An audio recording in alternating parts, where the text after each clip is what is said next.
ಕ್ಷೇತ್ರದ ಅಭಿವೃದ್ಧಿಯನ್ನ ಸಹಿಸದೆ ವಿರೋಧ ಪಕ್ಷದಿಂದ ಅಪಪ್ರಚಾರ ಜಿಎಸ್ ಶ್ರೀನಿವಾಸ್.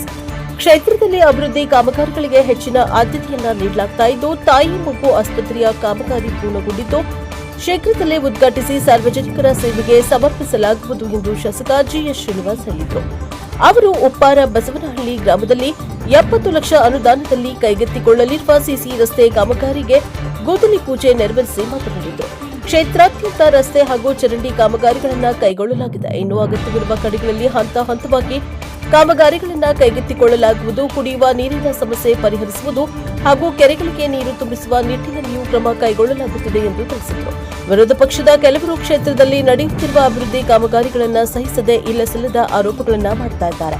ತಮ್ಮ ವಿರುದ್ಧ ಪ್ರತಿಭಟನೆಗಳನ್ನು ನಡೆಸುತ್ತಿದ್ದಾರೆ. ತಾವು ಲಭ್ಯವಿಲ್ಲದ ಸಂದರ್ಭದಲ್ಲಿ ತಮ್ಮ ಪತ್ನಿ ಹಾಗೂ ಮಗಳು ಸಾರ್ವಜನಿಕರ ಅಹವಾಲುಗಳನ್ನು ಸ್ವೀಕರಿಸಿ ಜನರ ಸಮಸ್ಯೆಗಳಿಗೆ ಸ್ಪಂದಿಸ್ತಾ ಇರುವುದನ್ನು ಸಹಿಸದೆ ಲೇವಡಿ ಮಾಡುತ್ತಾ ಅಪಪ್ರಚಾರ ನಡೆಸಲಾಗ್ತಾ ಇದೆ ಎಂದು ಶಾಸಕ ಜಿಎಸ್ ಶ್ರೀನಿವಾಸ್ ಆರೋಪಿಸಿದರು. ಅಡಿಕೆ ನಿಷೇಧದ ವಿಚಾರವಾಗಿ ಮಾತನಾಡಿದ ಅವರು, ಅಡಿಕೆಯನ್ನ ಬ್ಯಾನ್ ಮಾಡಿರುವುದು ಕೇಂದ್ರ ಸರ್ಕಾರ. ಈ ಕುರಿತು ಸುಪ್ರೀಂ ಕೋರ್ಟ್ನಲ್ಲಿ ಪ್ರಕರಣ ನಡೆಯುತ್ತಿದೆ ಎಂದು ಹೇಳಿದರು. ಬ್ಲಾಕ್ ಕಾಂಗ್ರೆಸ್ ಅಧ್ಯಕ್ಷ ಎಚ್ಯು ಫಾರೂಕ್ ಮಾತನಾಡಿ, ಶಾಸಕರ ಕುಟುಂಬದವರು ಸಾರ್ವಜನಿಕರ ಸೇವೆಯಲ್ಲಿ ತೊಡಗಿಸಿಕೊಂಡಿರುವುದು ಕ್ಷೇತ್ರದ ಜನರ ಹಿತದೃಷ್ಟಿಯಿಂದ ಆಗಿದೆ. ಆದರೆ ವಿರೋಧ ಪಕ್ಷದವರು ಮಾಡುವ ಟೀಕೆಗಳು ಆರೋಗ್ಯಕರವಾಗಿರಬೇಕು ಎಂದರು. ಪುರಸಭೆ ಅಧ್ಯಕ್ಷ ವಸಂತ್ ಕುಮಾರ್ ಮಾತನಾಡಿ, ಶಾಸಕ ಜಿಎಸ್ ಶ್ರೀನಿವಾಸ್ ಅವರು ಪುರಸಭೆಯ ಎಲ್ಲಾ ವಾರ್ಡ್ಗಳು ಹಾಗೂ ಸದಸ್ಯರಿಗೆ ಕೋಟ್ಯಂತರ ರೂಪಾಯಿ ಅನುದಾನ ನೀಡಿದ್ದಾರೆ. ಬಿಜೆಪಿಯ ಒಬ್ಬರೇ ಸದಸ್ಯರಿದ್ದರೂ ಅವರ ವಾರ್ಡ್ಗೂ ಕೋಟಿಗಟ್ಟಲೆ ಅನುದಾನ ನೀಡಿದ್ದು ಯಾವುದೇ ತಾರತಮ್ಯ ಮಾಡಿಲ್ಲ ಎಂದು ತಿಳಿಸಿದರು.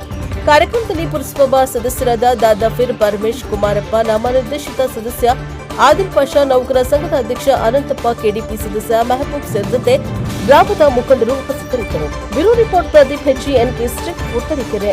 ಇಂಪಾರ್ಟೆಂಟ್. ನಾನು ಚುನಾವಣೆ ಪೂರ್ವದಲ್ಲಿ ಹೇಳಿದ್ದೆ, ಈ ದೇವಸ್ಥಾನಕ್ಕೆ ಅಪ್ಪಣೆ ಕೊಟ್ಟರೆ ನಾನು ಸಹಾಯ ಮಾಡ್ತೀನಿ ಅಂತ ಹೇಳಿ ಇವತ್ತು ಹೇಳ್ತಿದ್ದೀನಿ. ನಾನು ಖಂಡಿತವಾಗಿ ಮೊದಲಿಗೆ 10 ವರ್ಷ ಕೊಡ್ತೀನಿ, ಆಮೇಲೆ 10 ವರ್ಷ ಕೊಡ್ತಾ ಹೋಗ್ತೀನಿ ಅಂತ ಇದನ್ನು ಹೇಳ್ತಾ, ಶುದ್ಧ ನೀರು ಘಟಕ ಬೇಕು ಅಂತ ಹೇಳಿದ್ರಿ, ಅದನ್ನು ಕೂಡ ನಾನು ಮಾತನಾಡ್ತೇನೆ. ಪುರಸಭೆಯವರು ಮತ್ತು ಇನ್ನು ಪ್ರೈವೇಟ್ನವರು ಸೇರಿ ಜಂಟಿಯಾಗಿ ನಾವು ಮಾಡ್ತಾ ಇದ್ದೀವಿ. ನಮ್ಮ ಜನಹಿತ ಸೇವಾ ಟ್ರಸ್ಟ್ ಇಂದ ಅದನ್ನು ಕೂಡ ಸಂಬಂಧಪಟ್ಟವ್ರಿಗೆ ಮಾತಾಡ್ತೀನಿ. ನಮಗೆ ಸಂತೋಷ ಅಂತಂದ್ರೆ, ನನಗೇನು ಉಳಿಸಿಲ್ಲ. ನಮ್ಮ ಎಲ್ಲ ಮಾತಾಡಿದವರು ಏನು ಉಳಿಸಿಲ್ಲ, ಎಲ್ಲ ಮಾತಾಡಿದ್ದಾರೆ. ಏನ್ ಮಾತಾಡಿಲ್ಲ ಅನ್ನೋದನ್ನ 2 ವಿಚಾರ ಹೇಳ್ತೀನಿ. ಇವತ್ತು ನಾನು ಬೇರೆ ಕಡೆ ಹೋಗಿದ್ದೆ, ಚೂಲಿ ಕಡೆ ಆ ಕಡೆ ಎಲ್ಲ ಕೆಲಸ ಕೊಡುತ್ತೋ ಹೋಗಿದ್ದೆ. ಒಂದು ವಾಯ್ಸ್ ಮೆಸೇಜ್ ಬಂತು, ನಾಳೆ ಸ್ಟ್ರೈಕ್ ಅಂತೆ. ಏನು ಗುಟ್ಕಾ ಬ್ಯಾನ್ ಮಾಡ್ತೀರಾ ಅದ್ರ ಬಗ್ಗೆ ಸ್ಟ್ರೈಕು, ಪೆನ್ಷನ್ ಬಗ್ಗೆ ಸ್ಟ್ರೈಕು, ಮತ್ತೆ ನಾವು ದುರಾಡಳಿತ ಮಾಡಿದೀವಿ, ತಂದೆ ಮಗಳು ಮತ್ತು ಇವರು ಅಂತೇಳಿ ಇದ್ರ ಬಗ್ಗೆ ಸ್ಟ್ರೈಕ್ ಮಾಡ್ತೀವಿ ಅಂತ ಬಂತು. ಗುಟ್ಕಾ ಅಡಿಕೆನೇ ಬ್ಯಾನ್ ಮಾಡಿದ್ದು ಯಾರು? ಕೇಂದ್ರ ಸರ್ಕಾರ. ಹೌದೇನ್ರಿ? ಅಡಿಕೆ ಆರೋಗ್ಯಕ್ಕೆ ಹಾನಿಕರ ಅಂತ ಅಡಿಕೆನೇ ಬ್ಯಾನ್ ಮಾಡಿದ್ದಾರೆ ಕೇಂದ್ರ ಸರ್ಕಾರ. ಸುಪ್ರೀಂ ಕೋರ್ಟ್ ಅಲ್ಲಿ ಇದೆ, ಅಫಿಡೇಟ್ ಹಾಕಿದ್ದಾರೆ, ಇದು ಹಾನಿಕಾರಕ ಅಂತ ಹೆಲ್ತ್ ಡಿಪಾರ್ಟ್ಮೆಂಟ್ ಇಂದ ಅಫಿಡೇಟ್ ಹಾಕಿದೆ ಕೇಂದ್ರ ಸರ್ಕಾರ. ಸುಪ್ರೀಂ ಕೋರ್ಟ್ ನಾವು ನಮ್ಮ ಮ್ಯಾಮ್ಕೋಸ್ಕರ ಕ್ಯಾಪ್ಕೋಸ್ಕರ ಅಡಿಕೆ ಕೇಸ್ ಹಾಕಿದ್ದಾರೆ. ಅಲ್ಲಿ ನಮ್ಮ ಇದೇ ಜನ ಹೋಗಿ ಪ್ರಧಾನಿ ಅವರಿಗೆ ಅಡಿಕೆ ಅಂದ್ರೆ ದೇವ್ರ ಹೌದು ನಾವು ಪೂಜೆ ಮಾಡ್ತೀವಿ ಅಂತ ಅವರು ಹೇಳಿದ್ದಾರೆ. ಅದನ್ನ ಬ್ಯಾನ್ ಮಾಡಕ್ ಕೊಟ್ಟಿರ್ತಕ್ಕಂಥ, ಬ್ಯಾನ್ ಮಾಡಿದ್ರೆ ಏನಾಗ್ತೀವಿ ನಾವೆಲ್ಲ?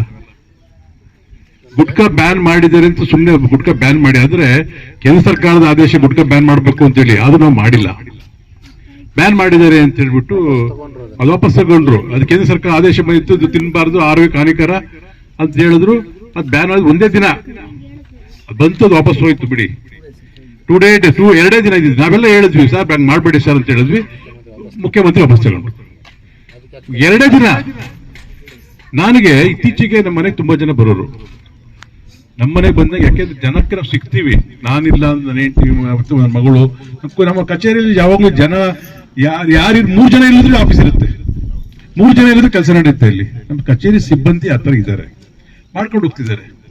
ಪೆನ್ಷನ್ ವಿಚಾರ ನಾನು ಮಾತಾಡಿದೆ, ಸಂಬಂಧಪಟ್ಟ ಅಧಿಕಾರಿ ಮಂತ್ರಿ ಹತ್ರ, ಮುಖ್ಯಮಂತ್ರಿ ಹತ್ರ ಮಾತಾಡಿದೆ, ಅಧಿಕಾರಿಗಳ ಹತ್ರ ಮಾತಾಡಿದೆ. ಸಿಟ್ಟಾಗಿ ಮಾತಾಡ್ಬಿಟ್ಟೆ ನಾನು. ಅವ್ರು ಅಧಿಕಾರಿಗಳು ಸ್ವಲ್ಪ ವಾದ ಮಾಡಿದ್ರೆ ನಾನು, ನೀವೇನ್ ತಿಳ್ಕೊಂಡಿದ್ದೀರಿ ನೀವು? ಅವರು ಮಾತಾ ತಗೊಳಕ್ಕಾಗೋದಿಲ್ಲ, ಯಾವ್ದೋ ಲೆಕ್ಕ ತಗೊಂಡು 30 ಸಾವಿರ ಇನ್ಕಮ್ ಇದಕ್ಕೋಸ್ಕರ ಮಾಡ್ತಿದೀವಿ ಅಂತಂದ್ರು. ಇದು ಸಾಫ್ಟ್ವೇರ್ ಮಾಡ್ಬಿಟ್ಟಿದ್ರಿ, ಮುಂಚೆ ಹೆಂಗಲ್ಲ. ಸಾಫ್ಟ್ವೇರ್ ಇನ್ಕಮ್ ಜಾಸ್ತಿ ಅಂತ ಗೊತ್ತಾದ ತಕ್ಷಣ ಅದಾಗ ಆಟೋಮೆಟಿಕ್ ಆಗಿ ನೋಟಿಸ್ ಬರಂಗ್ ಮಾಡ್ಬಿಟ್ಟಿದ್ರು. ತುಂಬಾ ಜನಕ್ಕೆ ನೋಟಿಸ್ ಬಂದಿತ್ತು. ಅದೆಲ್ಲ ಮಾತಾಡಿದಾಗ ನಮ್ಮ ಪರಮೇಶ್ವರ್ ರೆವಿನ್ಯೂ ಸಚಿವರು ಮತ್ತು ಮುಖ್ಯಮಂತ್ರಿ ಕನ್ವಿನ್ಸ್ ಮಾಡಿದಾಗ ಅವ್ರೇನ್ ಮಾಡಿದ್ರು, 1,25,000 ಮಾಡಿದ್ರು. ಅಷ್ಟು ಒಂದು ಪೆನ್ಷನ್ ತಗೋಬೇಕಿದ್ರೆ ಮುಂಚೆ ಇದ್ದಿದ್ದು 32,000 ಇತ್ತು. 30 ಇವತ್ತು ನಮ್ಮ ವಿಎಗಳು ಅರೆಗಳು ಕುರಿ ಹೋಗ್ತಾರಲ್ಲ ಈ ನರೇಗಾದಲ್ಲಿ ಅದ್ಲಕ್ಕ ಹಾಕೋರು ಮೋಸ ದಾಡುತ್ತೆ. ನರೇಗಾಗ ಎಂಟ್ರಿ ಆಗಿಬಿಟ್ಟಿದ್ರೆ 10 ತಗೊಂಡು 30,000 ಆಗುತ್ತೆ ತಿಂಗಳಿಗೆ. ಅದ್ರ ಜೊತೆಗೆ ಪೆನ್ಷನ್ ಒಂದು ಸೇರಿಸ್ಬಿಡ್ತಾರೆ 2,000 ರೂಪಾಯಿ. ಯಾರು ಕೊಡಕ್ಕಾಗಲ್ಲ. ಆಮೇಲೆ 1,25,000 ಮೊನ್ನೆ ನಾವು ನಮ್ಮ ಶ್ರಮದಿಂದ ಹೋರಾಟ ಮಾಡಿ ಇವತ್ತು ಆಗಿದೆ. ಅದಕ್ಕೆ ಸ್ಟ್ರೈಕ್ ಮಾಡ್ತಾರಂತೆ ಇವರು. ನಾಚಿಕೆ ಆಗ್ಬೇಕು ಇವರಿಗೆ. ಮಾಡಿ ರೈಸ್ ಮಾಡಿರೋದು ನಾವು ಯಾವ ಕಾಲದಿಂದ ಇತ್ತು 35,000. ಈ ಸರ್ಕಾರ 1,25,000 ಮಾಡಿದೆ. ಅದು ಈ ಮಾಡೊಂದು ವಾರ ಆಗಿದೆ. ಇವು ಸ್ಟ್ರೈಕ್ ಮಾಡ್ತೀವಿ ಅಂತ ಹೇಳ್ತಾರೆ. ಗುಟ್ಕ ಅಡಿಕೆ ಬ್ಯಾನ್ ಮಾಡಕ್ ಕೊಟ್ಟಿದ್ದ ನಮ್ಮ ಸರ್ಕಾರ ಅಲ್ಲ, ಕೇಂದ್ರ ಸರ್ಕಾರ. ಬ್ಯಾನ್ ಮಾಡಿಲ್ಲ ಎಂತದಿಲ್ಲ, ಮತ್ತೆ ಸ್ಟ್ರೈಕ್ ಮಾಡ್ತೀವಿ ಅಂತ ಹೇಳ್ತಾರೆ. ಅದಕ್ಕೆ ಅವ್ರಿಗೇನು ಹೇಳ್ಬೇಕು ಗೊತ್ತಿಲ್ಲ. ಏನು ಇಲ್ವಲ್ಲ, ಏನು ಇಲ್ಲ. ರಸ್ತೆ ಬಗ್ಗೆ ನಾನು ಹೇಳಕ್ ಹೋಗಲ್ಲ, ಹೇಳ್ಬಿಟ್ಟಿದ್ದಾರೆ ಅಲ್ರಿ. ಮತ್ತೆ ಪದೇ ರಸ್ತೆ ಮಾಡಿದ್ದು, ನೀರ್ ಬಿಟ್ಟಿದ್ದು ಅವೆಲ್ಲ ನಾನು ಹೇಳಕ್ ಹೋಗೋದಿಲ್ಲ. ಯಾವ್ದು ಹೇಳಿಲ್ಲ ಅದನ್ನ ಮಾತ್ರ ಹೇಳ್ತಾ ಇದ್ದೀನಿ. ಜೊತೆಗೆ ಈ ನನ್ನ ಹೆಂಡತಿ ಮತ್ತು ಮಾರು ಸರ್ಕಾರಿ ಕಾರ್ಯಕ್ರಮ ಏನು ಅಂದ್ರೆ ಗುಡ್ಡು ಪೂಜೆ ಮಾಡಿದ್ವಲ್ಲ, ಹಂಗೆ ಅವ್ರು ಎಲ್ಲೋದ್ರೂ ಜನ ಕರೀತಾರೆ ಅಂತ ಹೋಗ್ತಾರೆ. ಗುದ್ಲಿ ಇಟ್ಕೊಳ್ಳೋದಿಲ್ಲ, ಪೂಜೆ ಮಾಡಲ್ಲ. ನಿಮ್ಮಂತ ಹೆಂಗು ಸುತ್ತ ಪೂಜೆ ಮಾಡಿಸ್ತಾರೆ. ನಮ್ಮ ಜೊತೆ ತುಂಬಾ ಜನ ನಿಂತ್ಕೊಂಡ್ರು, ಅವರೆಲ್ಲ ಗುಡ್ಲಿ ಪೂಜೆ ಮಾಡಿದಂಗ, ಅವರೆಲ್ಲ ಬದಿ ಗುಡ್ಲಿ ಮಾಡಿದಂಗ ಅವರು ಆತರ ನಿಂತ್ಕೊಂಡಿದ್ದಾರೆ ಅಷ್ಟೇ. ಊರಿನ ಕೆಲಸ ಆಗ್ಬೇಕಾದ್ರೆ ನಾವು ಹಾಕಿದ್ದ ಹಣಕ್ಕೆ ಎಲ್ಲ ಕಡೆ ಶಾಸಕ ಹೋಗಕ್ಕಾಗತ್ತಾ? ನಾವು ಯಾವತ್ತೂ ಗುದ್ಲಿಗೂ ಇಟ್ಕೊಂಡಿಲ್ಲ, ಗುದ್ಲಿನೂ ಇಟ್ಕೊಳ್ಳೋದಿಲ್ಲ, ಆರನ್ನು ಇಟ್ಕೊಳ್ಳೋದಿಲ್ಲ. ಸುಮ್ಮನೆ ನಿಂತಿರ್ತಾರೆ ಅಂದ್ರೆ ಹೋಗ್ಲೇಬಾರ್ದು ಅಲ್ಲಿಗೆ. ಯಾವುದೇ ಪೇಪರ್ ಆಗಲಿ ಇತರು ಇದ್ರು ಮತ್ತು ಜೊತೆಗೆ ವಾಣಿ ಇದ್ರು ಅಥವಾ ರಚನಾ ಇದ್ರು ಬರೀತಾರೆ, ಗ್ರಾಮದವ್ರು ಕರೀತಾರೆ. ಇವತ್ತು NRL ಹೆಂಗ್ ಉತ್ತರ ಕೊಟ್ಟಿದ್ರು ಮಹಿಳೆಯರು, ಅದು ಬಗ್ಗೆ ನೀವೆಲ್ಲ ನೋಡಿದಿರಾ. NRL ಅವರೇ ಚೆನ್ನಾಗಿ ಉತ್ತರ ಕೊಟ್ಬಿಟ್ಟು ಎಷ್ಟು ಜನ ಉತ್ತರ ಕೊಟ್ಟಿದ್ರು. ಅವ್ರ ಅಧ್ಯಕ್ಷರು ಎಷ್ಟು ಜನ ಬಂದ್ಬಿಟ್ಟು ಅದೆಲ್ಲ ಬಿಟ್ಟರೆ 1 ಗಂಟೆ 2 ಗಂಟೆ ಆಗುತ್ತೆ. ನಾವು ಬಿಟ್ಟರೆ ಒಂದು 2 ನಿಮಿಷ 5 ನಿಮಿಷ 10 ನಿಮಿಷ ಶಾರ್ಟ್ ಮಾಡಿ ಹಾಕಕ್ಕಾಗಿಲ್ಲ ಸರ್. ಅದು ಈ ರೋಡ್ ಗುದ್ಲಿ ಪೂಜೆ ಮಾಡೇ ಇಲ್ಲ ನಾವು. ಹಂಗೆ ಮಾಡ್ಕೊಳಪ್ಪ ಅಂತ ಬರಕ್ಕಾಗಲ್ಲ. ನಾನು ಇವತ್ತು ಬಂದಿದ್ದೀನಿ ಮಾಡಿ 12 ವರ್ಷ 13 ವರ್ಷ ಇದು ರೋಡ್ ಏನೂ ಆಗಿಲ್ಲ ರೀ. ಈ ರಸ್ತೆಗಳು ಊರಾಗೆ ಆಗಿದಾವೆ, ಚೆನ್ನಾಗಿದ್ದಾವೆ. ನಾವು ಯಾವುದೇ ನೋಡಿ ಕೆಲಸ ಆಗ್ಬೇಕಾದ್ರೆ ಕರೆಕ್ಟ್ ಆಗಿ ಆಗ್ಬೇಕು ಅಂತ ಹೇಳ್ತಕ್ಕಂಥ ನಾನು ಈ ರೋಡ್ ಇಂದು ಟಾರಿಂದು ಕೆಲವು ಮಿಸ್ಟೇಕ್ ಆಗಿ ಟಾರ್ ಬಂದಿಲ್ಲ, ಅದಕ್ಕೆ ಇನ್ನೊಂದಿಷ್ಟು ಕೆಲಸ ಬಾಕಿ ಇದೆ. ಹೀಗಿರ್ತಕ್ಕಂಥ ರೋಡು ಕಲ್ವರ್ಟ್ ಮಾಡ್ಬೇಕಾದ್ರೆ ಇಂಜಿನಿಯರು ಸರಿಯಾಗಿ ಮಾಡಲಿಲ್ಲ, ಇಂಜಿನಿಯರ್ ವೈಫಲ್ಯ ಇದೆ. ಕಲ್ವರ್ಟ್ ಮಾಡಬೇಕಿತ್ತು, ಮಾಡಿಲ್ಲ. ನೀರನ್ನ ಹೋಗಕ್ಕೆ ಮಣ್ಣು ತೆಗೆಯೋ ಎಸ್ಟಿಮೇಟ್ ಸೇರಿಸಬೇಕಿತ್ತು, ಸೇರಿಸಿಲ್ಲ. ಆದ್ರೂ ಕೂಡ ನಾವು ಅದನ್ನು ಸರಿಪಡಿಸ್ಕೊಡ್ತಕ್ಕಂಥದ್ದು ಎಲ್ಲದೂ ನಡೀತದೆ. ಅಂತಿದ್ರು, ನೀವೆನ್ನೇ ಫೋನ್ ಮಾಡಿದ್ರು, ಸರ್ ಏನ್ ಸರ್ ಎಷ್ಟು ಮಾಡಿ ರಸ್ತೆ ತನಿಖೆಯನ್ನು ಕಂಡಿಡಿಯಕ್ಕಾಗಲ್ಲ ಅಂತ ಹೇಳ್ತಾರೆ. ನಮ್ಮ ಅಣ್ಣ ಸತಿ ಬಂದಿದ್ದೇನೆ ಅಮೃತಾಪುರಕ್ಕೆ ಅಂತೇಳಿ ನಾನು ಎಲ್ಲಿದ್ದೀನಿ, ನಾನು ಬಂದು ಯಾವ್ದೋ ಜಾಸ್ತಿ ಹೋಗ್ಬಿಟ್ಟಿದ್ದೇನೆ. 6 ವರ್ಷ ಡಬಲ್ ರೋಡ್ ಆಗಿ ರೋಡ್ ಆಗಿತ್ತಲ್ಲ ಅಜ್ಜಂಪುರ ರೋಡ್, ಏನ್ ಎಲ್ಲಿದ್ದೀನಿ ನಾನು? ಸತ್ಯ ನಮ್ಮ ಅಣ್ಣ ಕನ್ಫ್ಯೂಸ್ ಆಗ್ಬಿಟ್ಟಿರ್ತಾರೆ, ಈ ರೋಡಿಗೆ ಆಗ್ಬಿಟ್ಟಿದ್ದಲ್ಲ ಅಂತೇಳಿ. ಹೋಗ್ಬೇಕಾದ್ರೆ ಯಾವ್ದೋ ಮಾಡೋ ಹೋಗ್ಬಿಟ್ಟಿದ್ದಾನೆ ಅದಕ್ಕಂತ ನೋಡ್ತೀನಿ ರಸ್ತೆ ಹಿಂಗ್ ಆಗ್ಬಿಟ್ಟಿತ್ತಲ್ಲ ಅಂತೇಳಿ. ಅಂದ್ರೆ ನಾವು ಅಜ್ಜಂಪುರಕ್ಕೆ 1 ಗಂಟೆ ತಗೊಂತಿದ್ವಿ, ಓಕೆ. ಚೀರಲ್ಲಿ ಹೋಗಕ್ಕೆ 3 ಗಂಟೆ ಕಣವ, 3 hours ಚೀರಲ್ಲಿ ಹೋಗಕ್ಕೆ. ಹಂಗೆ ನಾವು ಶಿವನಿಗೆ ಹೋಗ್ಬೇಕು ಅಥವಾ ದಾಸರಟ್ಟಿಗೆ ಹೋಗ್ಬೇಕು ಅಂದ್ರೆ 3 ಗಂಟೆ, ಸೊಲ್ಲಾಪುರಕ್ಕೆ ಹೋಗ್ಬೇಕು 3 ಗಂಟೆ, ಲಕ್ಕೋಳಿಗೆ ಹೋಗ್ಬೇಕು ಆಗ್ತಿರ್ಲಿಲ್ಲ, ಲಿಂಗಳಿಗೆ ಹೋಗಿ ಯಾವ ರಸ್ತೆ ಚೆನ್ನಾಗಿರ್ಲಿಲ್ಲ. ಎಲ್ಲವೂ ಯಾಕೆ ಹಿಂದಿನ ಶಾಸಕರು ಮಾಡ್ಬೋದಿತ್ತಲ್ಲ, ಅಲ್ಲೊಂದು 500 ಮೀಟರ್ ಇಲ್ಲೊಂದು 500 ಮೀಟರ್ ಕ್ಲೋಸ್, ಪೂರ್ತಿ ಲೆಂತ್ ಯಾವತ್ತೂ ಮಾಡೇ ಇಲ್ಲ. ನಮಗೆಲ್ಲ ನನಗೆ ನಮ್ಮ ಮನೆ ಮೇಲೆ 2 ವರ್ಷ 3 ವರ್ಷ ತನಕ ಅದಾಗಿರ್ಲಿಲ್ಲ. ಜನ ಬೈಯೋರು, ನನಗೂ ಬೋರಾಡಕ್ಕೂ ಬೇಜಾರಾಗೋದು. ಚೀರ್ನಳ್ಳಿಂದ ಬರಕ್ 3 ಗಂಟೆ ತಗೊಂಡಿದ್ದೆ ನಾನು, ಬೆಂಗಳೂರಿಗೆ ಹೋಗ್ಬೋದಿತ್ತಲ್ರಿ. ಅದು ಒಳ್ಳಾಡ್ಕೊಂತ ಹಿಂಗ್ ಆಡ್ಕೊಂಡು ಬರ್ತಿದ್ವಿ. ನಾವೆಲ್ಲ ಪ್ರಯತ್ನ ಪಟ್ಟಿರೋದಕ್ಕೆ ಅಭಿವೃದ್ಧಿ ಆಗಿರತಕ್ಕಂಥದ್ದು. ಇವತ್ತು ಕೆರೆಗಳಿಗೆ 150 ಕೆರೆ ತುಂಬಿಸ್ತಕ್ಕಂಥ ಅಭಿವೃದ್ಧಿ ಮಾಡಿದ್ವಿ, ಸಿದ್ದರಾಮಯ್ಯರು ಮಾಡಿದಂಥವ್ರು. ಎಲ್ಲವೂ ಕೂಡ ಮಾಡಿದೀವಿ, ಮಾಡ್ತಾ ಇದೀವಿ. ಇವತ್ತು ಅಂತ ಬರಗಾಲದಾಗೆ 13ನೇ ಇಸ್ವಿಲಿ ಎಂತ ಬರಗಾಲ ರೀ, 23ರಲ್ಲಿ ಮೊನ್ನೆ 23 ಭಯಂಕರ ಬರಗಾಲ, 23 ಭಯಂಕರ ಬರಗಾಲ. ರಾತ್ರಿ 12 ಗಂಟೆ ಹೋಗಿ ಕಳ್ತನ ಮಾಡ್ತಾರಲ್ಲ, ನೀರು ಕಳ್ತನ ಮಾಡಿದ್ ನಾನು ನಮ್ಮ ಜನಕ್ಕೋಸ್ಕರ. ಪರ್ಮಿಷನ್ ಇಲ್ಲ, ಗಿರ್ಮಿಷನ್ ಇಲ್ಲ. ನಾನು ಹೋದೆ, ಏಟಿಸ್ಕೊಂಬಂದು ನೀರು ಬಿಡಿಸಿದಣ. ಪರ್ಮಿಷನ್ ಕೊಡಕ್ ಸಾಧ್ಯ ಇಲ್ಲ, ಡೆಡ್ ಶೋರಿಗೆ ಹೋಗಿದ್ದೀರು. ರೈತರ ಪರವಾಗಿ ನಾವು ಯಾವ ಲೆವೆಲ್ಗೆ ಹೋಗಕ್ಕೂ ಸತ್ಯ. ಈಗ ಮತ್ತೆ ಮೊನ್ನೆ ಮೀಟಿಂಗ್ ಆಯ್ತು 3 ದಿವಸದಿಂದ ಬೆಂಗಳೂರಲ್ಲಿ ಕಾಡ ಇದ್ರ ಬಗ್ಗೆ.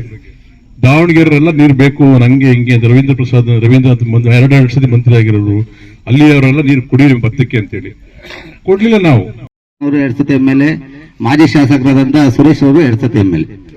ಅವರು ಶಾಸಕರಾದಂತ ಅವಧಿಯಲ್ಲಿ ಕೇಂದ್ರದಲ್ಲೂ ಸಮೇತ ಬಿಜೆಪಿ ಸರ್ಕಾರ ಇತ್ತು, ರಾಜ್ಯದಲ್ಲೂ ಬಿಜೆಪಿ ಸರ್ಕಾರ ಇತ್ತು.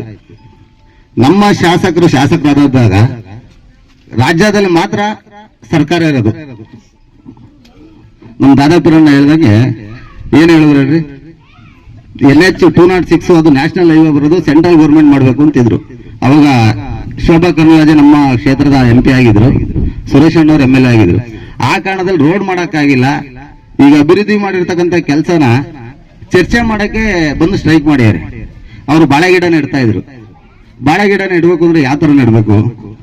ಬುಡದ್ ಬೆರಕೆಲ್ಲ ಬರ್ಕೊಂಬಂದ್ ನೆಡಿದ್ರೆ ಬಾಳೆ ಗಿಡ ಹತ್ತುತ್ತವೆ. ಕೊಯ್ಕೊಂಬಂದ್ ನೆಡ್ತಾ ಇದ್ರು. ನಾನು ಅದನ್ನ ಪ್ರಸ್ತಾಪ ಮಾಡಿದೆ. ಅಲ್ಲಿ ನೆಡ್ತಾ ಇದ್ದಾಗಂತ ನಮ್ಮೂರಿಂದ 4 ಜನ ಹೋಗಿದ್ರು. ಅವ್ರಿಗೆ ಕೇಳಿದೆ, ಬಾಳೆ ಗಿಡ ಹಂಗ ಹಾಕಿದ್ರೆ ಹತ್ತಲ್ಲಪ್ಪ, ಬುಡಬೆರಕೆಲ್ಲ ಬೆರ್ಕೊಂಡೋಗಿ ಹಾಕಿದ್ರೆ ಮಾತ್ರ ಹತ್ತದು. ಸುಮ್ಕೆ ಏನೋ ಮಾಡ್ಬೇಕು ಅನ್ನೋ ಉದ್ದೇಶಕ್ಕೆ ಮಾಡೋದ್ರೆ ಅದು ಉಪಯೋಗ ಆಗಲ್ಲ. ಶಾಸಕರು ಮಾಡಿರತಕ್ಕಂತ ಅಭಿವೃದ್ಧಿ ಕಾರ್ಯನ ನೀವು ಅವ್ರಿಗೆ ಪ್ರೋತ್ಸಾಹ ಕೊಟ್ಟು, ಏನೋ ಗುಂಡಿ ಬಿದ್ದಿದೆ, ಮಳೆ ಬಂದಿದೆ, ಮಳೆಗಾಲ ಇದೆ, ಗುಂಡಿ ನಾವು ಮಾಡಿರ್ತಕ್ಕಂಥ ರೋಡೇ ಗುಂಡಿ ಬಿದ್ದಿದೆ, ಏನ್ ಮಾಡಕ್ಕಾಗುತ್ತೆ? ರೋಡ್ ಮಾಡ್ಯಾರೇ ಇರಲಿಲ್ಲ, ಈಗ ರೋಡ್ ಮಾಡಿದ್ದಾರೆ. ಆ ವಿಚಾರಕ್ಕೆ ಹೋಗಿ ಯಾರೋ 4 ಜನ ಹೋಗಿ ಶಾಸಕರಿಗೆ ಧಿಕ್ಕಾರಕ್ಕೆ ಹೋಗ್ಬಿಟ್ರೆ ಓಟ್ ಹಾಕೋ ಜನ ಮನೇಲಿದ್ದಾರೆ. 4 ಜನ ಬಂದು ರೋಡಲ್ಲಿ ನಿಂತ್ಕೊಂಡು ಶಾಸಕರಿಗೆ ಧಿಕ್ಕಾರಕ್ಕೆ ಹೋಗಿದ್ರೆ ಆಗಲ್ಲ. ದಯವಿಟ್ಟು ಮಾಜಿ ಶಾಸಕರು ಇದನ್ನ ಮನಗಂಡು ನಮ್ಮ ಶಾಸಕರ ಸುಮಾರು ವರ್ಷಗಳ ಕಾಲ, ನಾವು ಹುಟ್ಟಿದ್ಕಿಂತ ನಮಗೆ ಈಗ 40 ವರ್ಷ, ನಾವು ಹುಟ್ಟಿದ್ಕಿಂತ BH ರೋಡ್ ನೋಡ್ತಾನೆ ಇದ್ದು, ನಾವು ಪುರಸಭೆ ಸದಸ್ಯರಾದ ನಂತರ ಇಂಥ BH ರಸ್ತೆ ಅಭಿವೃದ್ಧಿ ಆಗಿದೆ ಅಂದ್ರೆ ಅದು ಕಾರಣ ಯಾರು ಅಂದ್ರೆ GS ಶ್ರೀನಿವಾಸರವರು. ಅವ್ರಿಗೊಂದು ಚಪ್ಪಾಳೆ ತಟ್ರಿ ನೀವೆಲ್ಲ. ಅಂತ ಶಾಸಕರ ಪರವಾಗಿ ನೀವೆಲ್ಲ ಮುಂದಿನ ದಿನಗಳಲ್ಲಿ ಅವ್ರ ಪರವಾಗಿ ಇರಬೇಕು ಅಂತ ಹೇಳ್ತಾ ಇದನ್ನ ಮರ್ತಿದೆ, ಹಾಗಾಗಿ ಮತ್ತೆ ಹೇಳಿದೆ. ದಯವಿಟ್ಟು ಬೇಜಾರಾಗ್ಬೇಡ್ರಿ. ಮುಂದಿನ ಮಾತನ್ನು ನಮ್ಮ ಫಾರೂಕ್ ಅಣ್ಣವ್ರು